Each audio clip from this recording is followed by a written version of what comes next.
ஜெபம் செய்வோம். எங்கள் ஒவ்வொருவரோடு கூட பேசும் ஆண்டவரை நாங்கள் கேட்கிறோம். ஆண்டவரை, இப்பொழுது உம்முடைய வார்த்தைகளை கேட்பதற்காக நாங்கள் காத்திருக்கிறோம். எங்களோடு கூட பேசும் ஆண்டவரை நாங்கள் கேட்கிறோம். எங்களுக்கு சொல்லித்தாரும் ஆண்டவரை நாங்கள் கற்றுக்கொள்கிறோம். உம்முடைய வார்த்தைகளுக்கு நாங்கள் கீழ்ப்படிந்து அதன்படி செயல்படுவதற்கு கர்த்தர் எங்களுக்கு உதவி செய்யும். நேசிக்கின்ற இயேசு கிறிஸ்துவின் நாமத்தில் தாழ்மையோடு ஜெபிக்கிறோம் எங்கள் நல்ல பிதாவே, ஆமென். அல்லேலூயா. 1 ராஜாக்கள் 18ஆம் அதிகாரம் 1 - 20 வரை நீங்கள் வீட்டில் சென்று வாசித்து பாருங்கள். 1 ராஜாக்கள் 18ஆம் அதிகாரம் 1 - 20 வரை நீங்கள் வாசியுங்கள். அதிலும் குறிப்பாக முதல்ல சிலருடைய தகவல்களை நான் உங்களோடு கூட பகிர்ந்து கொள்கிறேன். முதல்ல ஆகாப் ராஜா. இந்த பகுதியில் பார்த்தீங்கன்னா ஆகாப் என்ற ஒரு ராஜா மிக முக்கியமானவன். அவன் யாருன்னா இஸ்ரவேலின் 7வது ராஜா அப்படின்னு சொல்கிறாங்க. அவன் சீதோனியா ராஜாவின் குமாரத்தி ஏசபேலை திருமணம் செய்தான். தீரு தேசம் அப்படின்னு சொல்லப்பட்டிருக்கிறது. அதில் சீதோனியா ராஜாவின் குமாரத்தி ஆகிய ஏசபேலை திருமணம் செய்து கொண்டானான். நாபோத் அப்படின்றவனுடைய திராட்சை தோட்டத்தை அபகரித்து கொண்டவள் அப்படின்னு ஏசபேலை குறித்து சொல்லுகிறார்கள். ஏசபேல் மூலமாகத்தான் பாகால் வணக்கம் இஸ்ரவேலில் அதிகரித்தது அப்படின்னு சொல்லப்பட்டிருக்கிறது. இஸ்ரவேல் தேசம் என்பது உங்களுக்கு தெரியும். அது சமாரியா தேசத்தை தலைநகராக கொண்டு அந்த சாலமோனுடைய பணிவிடைக்காரன் அவன்தான் அவர்களை கொண்டு சமாரியா தேசத்திற்குள்ளார கொண்டு 10 கோத்திரங்களை அங்கே தலைமையிடமாக வைத்து அங்கே செயல்படுத்தி கொண்டிருக்கிறான். அதுதான் அந்த இடத்துல தான் ஆகாப் என்கின்றவன் ராஜாவாக வரான். அவன்தான் ஏசபேலை திருமணம் செய்து கொண்டான். ஏசபேலை திருமணம் செய்து கொண்டதுனால தான் பாகால் வணக்கம் இஸ்ரவேலில் அதிகமாயிற்று அப்படின்னு சொல்லப்பட்டிருக்கிறது. அதிலும் குறிப்பாக 400 தீர்க்கதரிசிகள், இந்த பாகால் விக்கிரகத்திற்கு 400 தீர்க்கதரிசிகளாம் இவர்கள் அவருடைய பந்தியில் சாப்பிட வைத்தாளாம். இந்த ஏசபேல் அவளுடைய பந்தியில் சாப்பிட வைத்தாள் அப்படின்னு சொல்லப்பட்டிருக்கிறது. தோப்பு விக்கிரகம் அப்படின்னு சொல்கிறாங்க இந்த பாகால் விக்கிரகத்தை. அதற்கு 450 தீர்க்கதரிசிகள் இருந்தார்கள் அப்படின்னு சொல்லப்பட்டிருக்கிறது. கிட்டத்தட்ட 850 தீர்க்கதரிசிகளை அவள் ஆதரித்தாள் என்று சொல்லப்பட்டிருக்கிறது. அதுவும் குறிப்பாக அந்த தீர்க்கதரிசிகள் யாருன்னா பாகால் விக்கிரகத்திற்காக தனிப்பட்ட விசேஷமாக அமைக்கப்பட்ட தீர்க்கதரிசிகள். அதிலும் குறிப்பாக 400 தீர்க்கதரிசிகளை அவளுடைய பந்தியிலேயே சாப்பிட்டு கொண்டிருந்தார்களாம்.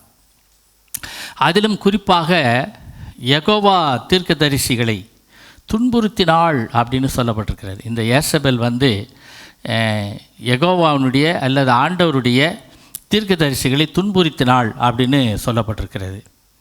அதிலும் குறிப்பாக நீங்கள் பார்த்தீங்கன்னு சொன்னால் இதில் ஆகாப் என்கின்ற ராஜா இந்த ஏசபேல் செய்கின்ற எந்த காரியத்தையும் கண்டுகொள்ளவே இல்லை அப்படின்னு சொல்லப்பட்டிருக்கிறது. அவர் கண்டுக்கவே இல்லை. அதனால் ஏசபேல் என்ன செய்கிறாளோ அந்த தேசத்தில் அது அப்படியே நடந்து கொண்டிருந்தது. இந்த நாபோத்தினுடைய திராட்சை தோட்டத்தை அபகரித்தாள் அப்படின்னு சொல்லப்பட்டிருக்கிறது. அதில் கூட பார்த்திங்கன்னா ஆகாப் ராஜா துக்கமுகத்தோடு கூட இருக்கிறான். அதை ஏசபேல் தான் வாங்கி கொடுக்குறான் நாபோத்துன்றவனை அழிச்சிட்டு. அடுத்தது மிக முக்கியமானவன் ஒபதியா. அதில் பார்த்திங்கன்னு சொன்னால் மிக முக்கியமானவன் ஒபதியா. அவன் யாருன்னா ஆகாப் ராஜாவினுடைய அரண்மனையில் இருக்கிற விசாரணைக்காரன் அப்படின்னு சொல்லப்பட்டிருக்கிறது. இந்த ஒபதியாவை கர்த்தருக்கு பயந்து நடந்தவன். அதிலும் குறிப்பாக 18வது அதிகாரத்தில் பார்த்திங்கன்னா அதில் 3வது வசனத்தினுடைய கடைசி ஒபதியா கர்த்தருக்கு மிகவும் பயந்து நடக்கிறவனாக இருந்தான் அப்படின்னு சொல்லப்பட்டிருக்கிறது. இதில் அது எந்த வயசில் இருந்துன்னு சொன்னால் சிறு வயது முதல் அப்படின்னு சொல்லப்பட்டிருக்கிறது. அது நீங்கள் 12வது வசனத்துலேருந்து நீங்கள் வாசி பார்த்தீங்கன்னா நான் சின்ன வயசுலேருந்தே கர்த்தருக்கு மிகவும் பயந்து நடந்தவன் அப்படின்னு அவனே சொல்லுகிறதை நாம் பார்க்குறோம். அதிலும் குறிப்பாக இந்த ஒபதியா என்ன பண்ணுறான்னா 100 தீர்க்கதரிசிகளை யெகோவாவுடைய அல்லது பிதாவினுடைய 100 தீர்க்கதரிசிகளை ஒரு கெபிக்கு 50 பேர். கெபி அப்படின்னு சொன்னாக்கா அது பூமிக்கு அடியில் தோண்டப்பட்டு வைக்கப்படுகின்ற ஒரு இடம், அதுதான் கெபி அப்படின்னு சொல்லுவார்கள்.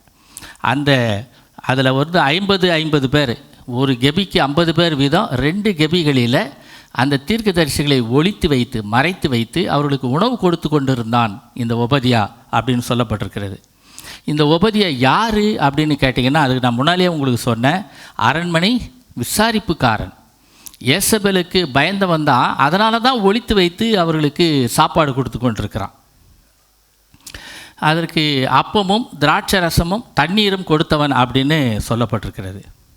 இதில் 1 கொரிந்தியர் 16ஆம் அதிகாரம் 22வது வசனம், 16ஆம் அதிகாரத்தில் கடைசி கர்த்தர் வருகிறார் அப்படின்னு இருக்கும். எடுத்து பாருங்கள், கர்த்தர் வருகிறார் அப்படின்னு இருக்கும். அது என்ன அர்த்தம் அப்படின்னு சொன்னால், அன்றைக்கு இருந்த நாட்களில், பாபிலோன் தேசத்தில் இருந்த ராஜாக்களுடைய நாட்களில், அதிலும் குறிப்பாக இந்த இயேசு உயிரோடு கூட எழுந்துவிட்ட பிறகு சபைகளில் கிறிஸ்தவர்கள் உருவானார்கள். அப்போஸ்தலர் 2ஆம் அதிகாரம் 4வது அதிகாரத்தில் நம்ம வாசிக்கிறோம். அப்படி அவர்கள் உருவாகும் பொழுது அந்த பாபிலோன் தேசத்தில் இருக்கின்ற அந்த ராஜாக்களினால் அதிக துன்பத்தை அடைந்தார்கள். அதில் குறிப்பாக பார்த்தீங்கன்னு சொன்னால், இந்த கெபின்னு சொல்கிறோம் பாருங்கள், அதாவது இன்றைக்கெல்லாம் நீங்கள் பார்த்தீங்கன்னு சொன்னால் பாகிஸ்தான் இந்தியா போருக்காக கூட நம்ம ஜெபம் பண்ணோம். அவர்களெல்லாம் என்ன பண்ணுவாங்கன்னா, பூமி சாதாரணமாக இருக்கும் தரை, ஆனால் அந்த தரைக்கு அடியில் ஒரு பள்ளம் தோண்டி கிட்டத்தட்ட 40 அடி ஆழத்திற்கு பள்ளம் தோண்டி அதற்குள்ளாக வீடுகளெல்லாம் கூட இருக்குமா, வசிப்பார்களாம்.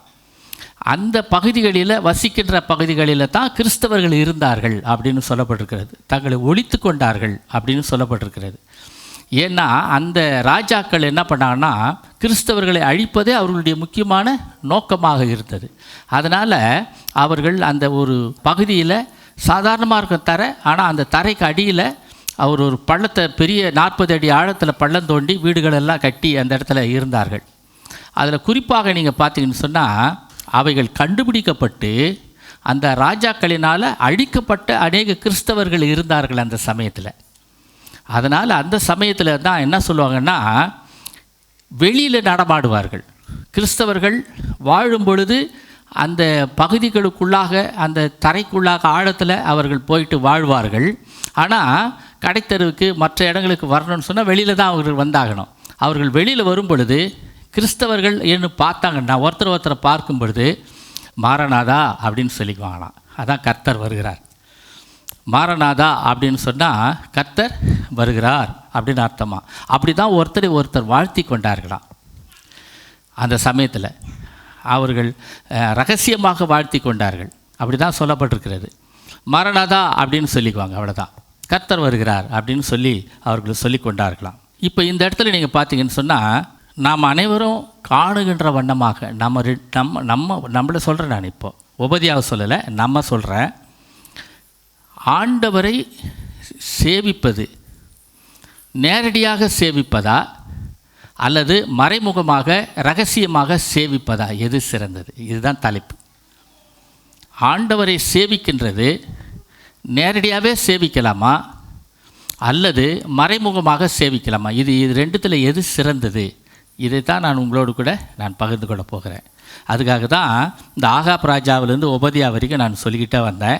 இந்த 1 கொரிந்தியர் 16ஆம் அதிகாரத்தில் 22வது வசனத்துலேயும் உங்களுக்கு நான் சொன்னேன். இங்கே நீங்கள் பார்த்தீங்கன்னு சொன்னால், மத சுதந்திரம் இன்றைக்கி தமிழ்நாட்டில் இருக்குது, ஓரளவுக்கு இருக்குது மத சுதந்திரம். ஆனால் இந்திய தேசத்தில் மத சுதந்திரம் இல்லை. அது நமக்கு நல்லா தெரியும். இந்திய தேசத்தில், அதிலும் குறிப்பாக வட இந்திய பகுதிகளில் மத சுதந்திரம் இல்லை.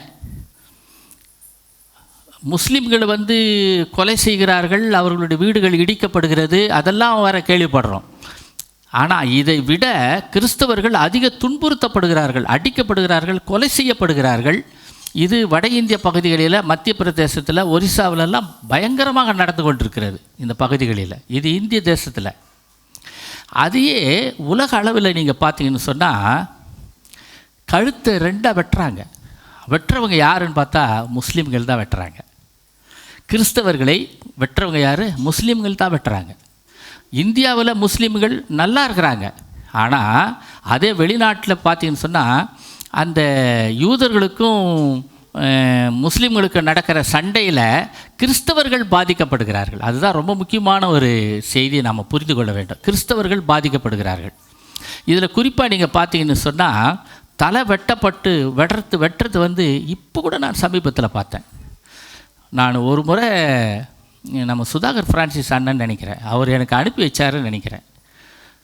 அந்த காட்சியை நான் பார்த்துட்டு கிட்டத்தட்ட ஒரு 2 வாரம் நான் சரியாக சாப்பிடவே இல்லை. ஏன்னா அந்த பிளட்டு, கோழியாக இருக்கிறோம், ஆடாக இருக்கிற இடத்துல நான் போய் நின்று இருக்கிறேன். ஒரு கல்யாணத்துக்கு 2000 பேருக்கு சாப்பாடுன்னா பாருங்களேன், அந்த மாதிரி ஒரு நிறைய பேருக்கு சாப்பாடு செஞ்சுருக்கிறேன், ஆடு அறுத்துருக்கிறோம், அதெல்லாம் நான் பார்த்துருக்குறேன். ஆனால் ஒரு கிறிஸ்தவருடைய தலையை வெட்டி ரத்தம் பாய்வதை பார்த்த உடனே என்னால் என்ன பண்ண முடியல, அதை சகிக்க முடியல, சாப்பிட முடியல. ரொம்ப நாளாக அப்படி இருந்திருக்கிறேன் நான். அவர் பார்த்து அதே போல் காட்சி இப்போ சமீபத்தில் நிறைய இடங்களில் நடந்து கொண்டிருக்கிறது. ஒரு முறை நான் பார்க்குறேன், காடுகளில் போய் ஜெபம் பண்ணுறாங்க. இந்த கிறிஸ்தவர்கள் என்ன பண்ணுறாங்கன்னா, வட இந்திய பகுதிகளில் நான் சொல்கிறேன், காடுகளில் போய் ஜெபம் பண்ணுறாங்க. ஏன்னா இங்கே வீடுகளில் மற்ற இடங்களில் ஜெபம் பண்ணாங்கன்னா கண்டுபிடிச்சிடுறாங்க, நம்மளை அடிக்கிறாங்கன்னு சொல்லிட்டு காடுகளில் போய் ஜெபம் பண்ணிட்டு வந்துடுவாங்களாம். இதை கண்டுபிடித்து அவர்களை அடித்தார்கள். நான் பார்த்தேன், நான் அந்த காட்சியை நான் பார்த்தேன். அடிச்சுட்டு போலீஸ்காரங்க பக்கத்துலேயே நிற்கிறாங்க, பேசாமல் இருக்கிறாங்க, அமைதியாக இருக்கிறாங்க. அவர்களை அடிச்சுட்டு செத்து போன பிறகு வண்டியில் தூக்கி வீசி எரிஞ்சு ஒரு வண்டியில் எடுத்துகிட்டு போய்கிட்டே இருக்கிறான், போலீஸ்காரங்க போய்கிட்டே இருக்கிறாங்க. அந்த மாதிரியெல்லாம் கிறிஸ்தவர்கள் பாடுபடுகின்ற ஒரு சூழ்நிலை. மத சுதந்திரம் தமிழ்நாட்டில் இருக்குது, இன்னும் கொஞ்ச நாள் தான் இருக்குது. நான் திரும்ப நான் உங்களுக்கு சொல்லிக்கொண்டே இருக்கிறேன், தமிழ்நாட்டில் இன்னும் கொஞ்ச நாள் தான் இருக்குது.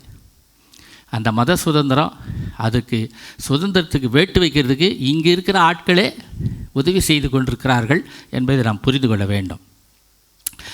அப்படியானா ஒபதியா மாதிரி இருக்கணுமா வேணாமா? இதான் கேள்வி. இதுதான் இன்றைக்கி செய்தி. என்ன செய்தியினுடைய தலைப்பு என்ன? நாம் கடவுளை நேரடியாக சேவிக்கலாமா இல்லை மறைமுகமாக சேவிக்கலாமா? இது எது சிறந்தது? இதில் நீங்கள் ஒபதியா பார்த்தீங்கன்னா மறைமுகமாகத்தான் சேவித்து கொண்டிருக்கிறான். அந்த 100 பேரை கெபிக்கு 50 பேர் விதமாக அவர்களுக்கு உணவு கொடுத்து தண்ணீர் கொடுத்து மறைமுகமாகத்தான் சேவித்து கொண்டிருக்கிறான் கடவுளை. அவன் வந்து ஏசபேல் அவனுக்கு நல்லா தெரியும், அவங்களுடைய பந்தி விசாரிப்புக்காரனாக தான் இருக்கிறான் ராஜாவுக்கு. ஆகையினால் இதை கண்டுபிடித்து விடுவார்களோ என்று சொல்லி பயந்து இவன் இப்படி நடுங்கி இவன் செய்து கொண்டிருக்கிறான், மறைமுகமாகத்தான் செய்து கொண்டிருக்கிறான். இது நாம் புரிந்து கொள்ள அழைக்கப்படுகிறோம். இந்த சமயத்தில் இந்த 18ஆம் அதிகாரத்திலே இருக்குது. இந்த சமயத்தில் நீங்கள் பார்த்தீங்கன்னா எலியா ஒபதியாவை வந்து சந்திக்கிறான். இந்த சமயத்தில் அவன் என்ன சொல்கிறான், நீ போய் எலியா நான் வந்திருக்கிறேன்னு சொல்லி ஆகாப் ராஜா கிட்ட நீ போய் சொல்லு அப்படின்னு சொல்கிறான். ஒபதியா கிட்ட சொல்கிறான், நீ போய் சொல்லு அப்படின்னு சொல்கிறான். இப்போ அவன் சொல்லுவானா சொல்ல மாட்டானா? அதுதான் ரொம்ப முக்கியமான ஒரு காரியம். அவன் சொல்லுவானா சொல்ல மாட்டானா? ஏன்னா நீங்கள் இங்கே பார்த்தீங்கன்னு சொன்னால் அவன் என் ஆண்டவருக்கு அறிவிக்கப்படவில்லையோ அப்படின்னு ஒரு வார்த்தை ஒன்று சொல்கிறான். 13வது வசனத்தினுடைய கடைசி பகுதியில், இப்போதும் என் ஆண்டவன் என்னை கொன்று போடும்படியாக நீர் இதோ எலியா வந்திருக்கிறான் என்று போய் அவனுக்கு சொல் என்று சொல்லுகிறீரே அப்படின்னு சொல்கிறான். பயப்படுறான். இவனே ஒபதியாவை பயப்படுறான். என்னையா நீ போயிட்டு அந்த ஆகாப் ராஜா கிட்ட போய் இந்த மாதிரி எலியா வந்திருக்கிறான்னு சொல்லுன்னு சொல்கிறியே. இந்த முதல்ல அந்த வசனத்தில் நீங்கள் பார்த்தீங்கன்னா 18வது அதிகாரத்திலேயே, நீ தேசத்தில் இருக்கிற எல்லா நீரூற்றுகள் அண்டைக்கும் போ. யார் சொல்கிறது? ஆகாப் ராஜா சொல்கிறான். ராஜா வந்து கட்டளை இட்டுருக்கலாம், நீங்கள் போயிட்டு நீரூற்றெல்லாம் போய் பாருங்கள், அங்கே புல் இருக்குதான்னு பாருங்கள், தண்ணீர் இருக்குதான்னு பாருங்கள், நம்முடைய ஒட்டகங்களும் குதிரைகளும் குடிக்கிறதுக்கு தண்ணீரும் அதுங்க சாப்பிட்றதுக்கு புல்லும் இருக்குதான்னு பார்த்துட்டு வாங்கன்னு சொல்லியிருக்கலாம். ஆனால் இவனே தேடி போகிறான், ஆகாப்பே தேடி போகிறான், கூட ஒபதியாவை கூட்டிகிட்டு போகிறான். அவன் என்ன சொல்கிறான், நீ ஒரு பக்கம் போ, நான் ஒரு பக்கம் போகிறேன் அப்படின்னு ஆகாப்பு சொல்கிறான். 2 பேரும் போயிட்டு புல் தேடலாம் அப்படின்னு அவங்க போகிறாங்க. என்ன காரணம் அப்படின்னு சொல்லி யோசிச்சு பார்த்தோம்னா, அவங்க அந்த சமயத்தில் அந்த தேசத்தில் மழையும் பெய்யவில்லை, பனியும் பெய்யவில்லை. 3 வருஷம் 6 மாதம் மழையும் பெய்யலை, பனியும் பெய்யலை. ஏன் அப்படின்னு சொல்லி நம்ம பார்த்தோம்னா, இந்த எலியா தான் இதை சொல்கிறாரு. அப்போ எலியா என்ன செய்வதற்காக அவர் எத்தனம் பண்ணுறாரு, முடிவு எடுக்கிறாரு அப்படின்னு சொன்னால், கர்த்தரே தெய்வம் என்பதை நிரூபிக்கணும். எந்த மட்டும் நீங்கள் குந்தி குந்தி நடப்பீங்க? கர்த்தர் தெய்வமானால் கர்த்தரை வணங்குங்க, இல்லை வேறு விக்கிரகங்களெல்லாம் தெய்வமானால் விக்கிரகங்களை வணங்குங்க அப்படின்னு அவர் சொல்ல வந்தவர் மழையை ஏன் நிறுத்துறாரு, அந்த பனியை ஏன் நிறுத்தினாரு அப்படின்னு சொல்லி நம்ம யோசித்து பார்த்தோம்னா, சொல்ல வந்தவர் வேறு ஒரு காரியத்தை முதல்ல செய்கிறாரு. ஏன் அதை செய்கிறாருன்னு சொன்னால், அவங்க என்ன நினச்சி கொண்டிருக்கிறாங்க, ஏசபேல் என்ன சொல்லி கொண்டிருக்கிறார் தேசத்தில்னா, இந்த மழையை கொடுக்கறது அந்த பாகால் விக்கிரகம் தான், இந்த மழையில் சேமத்தை கொடுப்பது வளமையை கொடுப்பது இந்த பாகால் விக்கிரகம் தான் அப்படின்னு இவர் சொல்லி கொண்டிருக்கிறார். அதையும் இஸ்ரவேல் மக்கள் நம்பிக்கொண்டிருந்தார்கள். அதனால தான் எலியா என்ன பண்ணுறாருன்னா, இந்த தேசத்தில் 3 வருஷம் 6 மாதம் மழையும் பெய்யாது பனியும் பெய்யாத போடா அப்படின்னு சொல்கிறார். முதல்ல சபிக்கிறது அவர் தான், எலியா தான் சொல்கிறார். அதன் நிமித்தமாகத்தான் இவங்க போய் புல் தேட போகிறாங்க ராஜாவெல்லாம். ஏன்னா பனியும் பெய்யலை மழையும் பெய்யலை, அவ்வளோ பஞ்சம். அந்த பஞ்சத்தில் அப்படி உழன்று கொண்டிருக்கும்போது ராஜா போய் புல் தேடுறார். இந்த சூழ்நிலையில் தான் இந்த எலியா ஒபதியாவை சந்தித்து நான் வந்திருக்கிறேன்னு போய் சொல்லு ஆகாப் ராஜா கிட்டேன்னு சொல்கிறேன். சொல்லுவானான்னு யோசிப்பாருங்க. இவன் ரகசியமாக தீர்க்கதரிசிகள் 100 பேருக்கு சாப்பாடை தண்ணியை கொடுத்து வேற பாதுகாத்துனுக்கிறான் ரகசியமாக. இப்போ நேரடியாக போய் சொல்கிறா அப்படின்னு சொல்கிறாரு. சொல்லுவானா அப்படின்னு பார்த்தீங்கன்னா இதில் நிறைய இருக்கிறது. ஆனால் வசனம் 16 பார்த்தீங்கன்னா, அவன் நேராக போய் ராஜா கிட்ட போய் சொல்கிறான். முதல்ல சொல்கிறான், இந்த மாதிரி நீர் காணாமல் போயிடுவீர், பரிசுத்த ஆவியானவர் எடுத்துன்னு போயிடுவார், நீர் காணாமல் போயிட்டீங்கன்னா நான் போய் சொன்னேன்னா நான் மாட்டிக்குவேன், என்னை கண்டுபிடிச்சிடுவாங்க, நான் மறைமுகமாக தொழுது கொண்டிருக்கிற ஆண்டவரை அப்படின்னு சொல்லிக்கிட்டு இருக்கிறான்ல. இப்போ என்ன பண்ணுறான், நேரடியாகவே ஆகாப் ராஜா கிட்ட போய் சொல்கிறான். சொல்லிவிட்டு ஆகாப் ராஜா கிட்ட போய் சொல்கிறான், ஐயா இந்த மாதிரி எலியாவை அவன் வந்திருக்கிறான், அவன் இஸ்ரவேலை கலங்க பண்ணுகின்ற அந்த எலியா வந்திருக்கிறான் ஐயா, உங்களை பார்க்கணுன்னு சொல்கிறான் அப்படின்ற தகவலை ஆகாப் ராஜா கிட்ட சொல்கிறான். கிறிஸ்துக்குள் மிகவும் அருமையானவர்களே, இந்த சமயத்தில் தான் பார்க்கும் பொழுது இன்றைக்கு கிறிஸ்தவர்களுக்கு ஏற்படுகின்ற இந்த சூழ்நிலைகளில் மறைமுகமாக ஆண்டவரை தொழுது கொள்வது சரியா அல்லது வெளிப்படையாக ஆண்டவரை தொழுது கொள்வது சரியா? இப்போ நிறைய பேர் என்ன சொல்லுவாங்கன்னா, என்ன வந்தாலும் நான் கர்த்தரை நம்புவேன் அப்படின்ற ஒரு வசனம் இருக்கிறது. அதனால் எப்படிப்பட்ட ஒரு சூழ்நிலை வந்தாலும் நான் தைரியமாக நிற்பேன், என்னை தலையை வெட்டினா கூட பரவாயில்ல, நான் வெட்டினா கூட பரவாயில்ல அப்படின்னு சொல்லி நான் தைரியமாக நிற்பேன், ஆண்டவருக்காக நான் வெளிப்படையாக நான் தொழுது கொள்வேன் ஆண்டவரை அப்படின்னு சொல்கிறவங்க கொஞ்சம் பேர் இருக்கத்தான் செய்கிறார்கள். ஆனால் நமக்கு சொல்லப்படுகின்ற காரியம்னா, ரகசியமாய் சேவிப்பதா அல்லது வெளிப்படையாக சேவிப்பதா? இதுதான் கேள்வி. அவர் என்ன சொல்கிறாருன்னா, உபதியாவின் மூலமாக ஆண்டவர் நமக்கு என்ன கற்றுக் கொடுக்குறாருன்னா, இன்றைக்கு இருக்கின்ற சூழ்நிலைகளில் நீங்கள் ரகசியமாகவும் சேவிக்கவும் வேண்டும், அதே வேளையில் வெளிப்படையாகவும் சேவிக்க வேண்டும். இதுதான் ஆண்டவர் நமக்கு கற்றுக் கொடுக்கிறார். இதுதான் ரொம்ப முக்கியமானது. சில வேளைகளில் இப்போது இங்கே 1 கொரிந்தியர் 16 அதிகாரத்தில் 22வது வசனத்தின் கடைசி பகுதியை நான் வாசித்தேன். எல்லாரும் பூமிக்கு அடியில் 40 அடி ஆழத்தில் சில வீடுகளை கட்டிக்கொண்டு அறைகளை கட்டிக்கொண்டு அந்த இடத்துல கிறிஸ்தவர்கள் பதுங்கி இருந்தார்களாம். கிறிஸ்தவர்கள் பதுங்கி இருக்கின்றவர்கள் எதனா காய்கறிகள் வாங்கிறதுக்கு மளிகை வாங்கிறதுக்கு வெளியில் வந்தாங்கன்னா அவர்கள் கிறிஸ்தவர்கள் தான் நல்லா தெரிஞ்சதுன்னா மரணாதா அப்படின்னு வாங்கலாம், தோத்துருங்க அப்படின்னு சொல்கிறேன் இல்லை, நம்ம வணக்கங்க அப்படின்னு சொல்கிறாங்க. அந்த மாதிரி இவர்கள் மாறனாதா அப்படின்னு சொல்லிக்குவாங்களாம், ஒருத்தர் வாழ்த்தி கொள்வார்களாம். அப்படியானா அப்படிப்பட்ட ஒரு கடுமையான ஒரு சூழ்நிலையில் அந்த கெபிகள் கூட கண்டுபிடிக்கப்பட்டு அழிக்கப்பட்டதுன்னா கிறிஸ்தவர்களெல்லாம் அழிந்து போனார்களாம். அதிலும் குறிப்பாக நீங்கள் பார்த்தீங்கன்னு சொன்னாக்கா, பேதுரு எப்படி சிலுவையில் அறையப்பட்டார் தெரியுமில்ல உங்களுக்கு? தலைக்கீழாக அறையப்பட்டார். அதுக்கு காரணம் என்னன்னா, தலைக்கீழாகத்தான் அந்த காலத்தில் அறைந்தார்களாம், கிறிஸ்தவர்களை சிலுவையில் அறைந்தார்களாம். தலைக்கீழாக அறைந்து எருதுகளை விட்டு மோதினார்கள் அப்படின்னு சொல்லப்பட்டிருக்கிறது.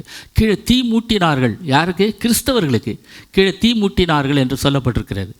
அது மாத்திரமல்ல, அந்த ராஜாவினுடைய அரண்மனையில் ஒரு கிறிஸ்தவனை எடுத்து அவன் உடம்பு முழுவதும் மெழுகு தடவிட்டு அவனை எரிய வச்சுருப்பாங்களாம். ஒரு இந்த மாதிரி ஒரு தூணில் ஒரு இது சொருகி வச்சுருப்பாங்கல்ல, அந்த மாதிரி சொருகிட்டவனை அவன் எரிந்து கொண்டே இருப்பானான்.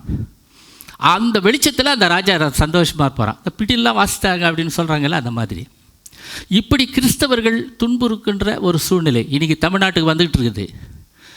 சமுத்திரத்தின் ஒரு கரை தொடங்கி இன்னொரு கரை மட்டுமாக வேத வசனம் கிடைக்கப்பெறாத ஒரு நாள் வருகிறது அப்படின்னு ஆண்டவர் சொல்லியிருக்கிறாரு. நிச்சயமாய் தமிழ்நாட்டிற்கு வர இருக்கிறது. அப்படி வந்துடுச்சுன்னா நாம் எப்படி தொழுது கொள்ள போகிறோம்? சில வேளைகளில் மறைமுகமாகவும் தொழுது கொள்ள வேண்டும், சில வேளைகளில் வெளிப்படையாகவும் ஆண்டவரை நாம் தொழுது கொள்ள வேண்டும். அதுதான் ரொம்ப முக்கியமானது. இந்த ரெண்டுத்துக்கு நான் இப்படித்தான் இருப்பேன், நான் அப்படி இல்லை. ஆண்டவரே நமக்கு சொல்லி கொடுக்குற காரியம் என்னென்னா, சில வேளைகளில் நீ வெளியரங்கமாகவும் ஆண்டவரை தொழுது கொள்ள வேண்டும், அதே நேரத்தில் ரகசியமாகவும் சில தொழுது கொள்ள வேண்டும். இங்கே உபதியாவை நீங்கள் பார்த்தீங்கன்னு சொன்னால், அவன் ரகசியமாக தொழுது கொண்டதுனால தான் அநேக தீர்க்கதரிசிகள் காப்பாற்றப்பட்டார்கள். வெளியரங்கமாய் செயல்பட்டது நிமித்தமாகத்தான் எலியா வந்திருக்கிறான்னு ஆகாப் ராஜாவுக்கு போய் சொல்லி, ஆகாப் ராஜா அந்த மலைக்கு மேலே வாங்கடா தீர்க்கதரிசிகள் நீங்கள்லாம் வாங்கடான்னு சொல்லி அந்த இடத்துல சவால் விட்டு அந்த இடத்துல கர்த்தரே தெய்வம் என்பதை நிரூபிக்கிற ஒரு காரியத்தை நம்ம பார்க்குறோம். இதுவும் நடக்குது, அதுவும் நடக்குது. உபதியா ரகசியமாய் சேவிக்கும் பொழுது தீர்க்கதரிசிகள் எல்லாரும் காப்பாற்றப்பட்டார்கள், தானும் காப்பாற்றப்பட்டான். வெளியரங்கமாக அவன் செயல்படுகின்ற வேளையில் அங்கே பார்த்தீங்கன்னு சொன்னால் கர்த்தரே தெய்வம் என்பதை நிரூபிக்கின்ற ஒரு சூழ்நிலையும் அங்கே ஏற்படுகிறதை நம்மால் பார்க்க முடிகிறது. இந்த ரெண்டு காரியத்தையும் நம்ம செய்வதற்கு அழைக்கப்படுகிறோம். ஆண்டவரை நோக்கி நம்ம கேட்கலாம், ஐயா எங்களுக்கு இதற்குரிய ஞானத்தை கொடுங்க. ஒன்று, எங்களுக்கு ஏற்படுகின்ற அந்த சூழ்நிலைக்கு ஏற்றாற்போல் எங்களை நாங்கள் மாற்றிக்கொள்வதற்கு நீர் எங்களுக்கு ஞானத்தை. ஆனால் அதே நேரத்தில் ஆண்டவர் மீது வைக்கின்ற விசுவாசத்தில் நம்ம ஒருபோதும் விட்டுறக்கூடாது. அது ரொம்ப உறுதியாக இருக்கணும். ஆண்டவர் மீது வைக்கின்ற நம்பிக்கையிலே அந்த விசுவாசத்தின் இந்த உபதியாவை பார்த்தீங்கன்னு சொன்னால், கர்த்தருக்கு சிறு வயது முதல் பயந்து நடக்கிறவனா. அதனால் அவன் மட்டும் தன்னை காப்பாற்றி கொள்ளவில்லை, 100 பேரை காப்பாற்றிருக்கிறான். ஒரு கெபிக்கு 50 பேர் வீதம் 100 பேருக்கு சாப்பாடு தண்ணியை கொடுத்துருக்குறான்னா நீங்கள் யோசிச்சு பாருங்க, அவனுக்கு எவ்வளோ நெருக்கடி இருந்திருக்கும், எவ்வளோ கஷ்டம் இருந்திருக்கும், எவ்வளோ பிரச்சனைகள் அவனுக்கு சந்தித்திருப்பான்னு கொஞ்சம் யோசிச்சு பாருங்கள். அதே வேளையில் நேராக போய் ராஜா கிட்டே போய் சொல்கிறதுக்கு முன்னால், ஐயா எலியா நீங்கள் வந்திருக்கிறீங்கன்னு நான் போய் ராஜா கிட்டே போய் சொன்னேன்னா, நீங்கள் காணாத போயிட்டீங்கன்னா, யாருன்னா எடுத்துகிட்டு போயிட்டாங்கன்னா, இல்லை பரிசுத்த ஆவியானவர்களை தூக்கின்னு போயிட்டாருன்னா, நீங்கள் போயிட்டீங்கன்னு சொன்னால் அதுக்கப்புறம் நான் மாட்டிக்குவேன்ல அப்படின்னு சொல்கிறான். சொல்லிவிட்டு அதுக்கப்புறம் என்ன சொல்கிறான்னா, எலியா தீர்க்கதரிசிக்கிட்டேயே அவன் என்ன சொல்லிட்டு போகிறான், நான் கண்டிப்பாக போய் சொல்கிறேன் அப்படின்னு சொல்லிட்டு போய் சொல்கிறான். ஆகாப் ராஜா கிட்ட போய் வெளிப்படையாக போய் சொல்லுகிறதை நம்மால் பார்க்க முடிகிறது. அதனால தான் கர்த்தரே தெய்வம் என்பதை எலியா நிரூபிக்கிறதை நாம் பார்க்கிறோம். கிறிஸ்துவில் அருமையானவர்களே,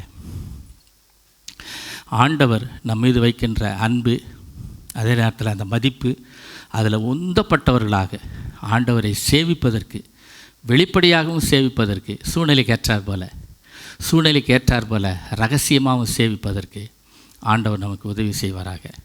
கண்டிப்பாக இந்த உபதியாவனுடைய வாழ்க்கை நமக்கு ரொம்ப பயனுடையதாக இருக்கும் என்று சொல்லி நான் நம்புகிறேன். ஜெபம் பண்ணலாமா? நல்ல ஆண்டவரே, நான் நம்ம துதிக்கிறோம். அன்புள்ள ஆண்டவரே, இன்றைக்கு ஏற்படுகின்ற அந்த சூழ்நிலைகள் எல்லாம் உலகம் முழுவதும் ஆண்டவரே உலகம் முழுவதும் கிறிஸ்தவர்களுக்கு எதிராகவே நடந்து கொண்டிருக்கிறது கர்த்தாவே. அதில் குறிப்பாக இந்திய தேசத்தில் கூட ஆண்டவரே கிறிஸ்தவர்கள் அதிகமாய் அடிக்கப்படுகிறார்கள். முஸ்லிம்களை காட்டிலும் கிறிஸ்தவர்கள் தான் அதிகமாக பாதிக்கப்படுகிறார்கள் என்பதை ஆண்டவரே நாங்கள் கேள்விப்படுகிறோம். ஐயா, எங்களுக்கு இரகசிய தகவல்கள் ஒருவேளை எங்களுக்கு சொல்லிக் கொண்டிருக்கலாம். ஆண்டவரே, நேரடியான தகவல்கள் மறைக்கப்பட்டிருக்கிறது. ஆனாலும் கூட இன்றைக்கி கிறிஸ்தவர்கள் அதிகமாக துன்புறுத்தப்பட்டு கொண்டிருக்கிறார்கள். அது தமிழ்நாட்டிற்கும் வரவிருக்கிறது என்பதை ஆண்டவரை நாங்கள் புரிந்து கொள்கிறோம். ஐயா, இப்படிப்பட்ட ஒரு சூழ்நிலையில் ஆண்டவரை நாங்கள் ரகசியமாக சேவிக்கவும், அதே வேளையில் வெளியரங்கமாக சேவிக்கவும், இந்த இரண்டையும் ஆண்டவரை நாங்கள் சூழ்நிலைக்கு ஏற்றாற்போல் பயன்படுத்தி கொள்வதற்குரிய ஞானத்தை, அந்த அன்பை நீர் எங்களுக்கு தர வேண்டுமா நாங்கள் செபிக்கிறோம். இந்த வெளியரங்கமாய் சேவிக்கிறதுல, அதிலும் குறிப்பாக ரகசியமாய் சேவிக்கிறதுல விசுவாசத்தை ஒருபோதும் நாங்கள் விட்டுவிடாதபடிக்கு அதை நாங்கள் உறுதியாய் பற்றி பிடித்து கொள்ள கர்த்தர் நீர் எங்களுக்கு உதவி செய்ய வேண்டுமா நாங்கள் செபிக்கிறோம். எங்களுக்கு உதவி செய்ய ஐயா, உதவி செய்யும். எங்களோடு கூட ஆண்டவரை நீர் இடைபடும். எங்களுக்கு ஏற்ற ஞானத்தினால் ஆண்டவரை நீர் எங்களை நிரப்பும். ஆண்டவரே, நாங்கள் ரகசியமாய் சேவிக்கிறதுனால அநேகர் காப்பாற்றப்படவும், வெளியரங்கமாய் நாங்கள் சேவிக்கிறதுனால ஆண்டவரே நீரே கர்த்தர் என்பதை நிரூபிக்கவும் ஆண்டவரை இந்த இரண்டையும் ஆண்டவரை நாங்கள் செய்து முடிக்க கர்த்தர் நீர் எங்களுக்கு உதவி செய்ய வேண்டுமா நாங்கள் ஜெபிக்கிறோம். உம்முடைய கிருபை, உம்முடைய தயவு, உம்முடைய இரக்கம் எங்களை சூழ்ந்து கொள்ளட்டும். நேசிக்கின்ற இயேசு கிறிஸ்துவின் நாமத்தில் தாழ்மையோடு ஜெபிக்கிறோம் நல்ல பிதாவே. ஆமீன்.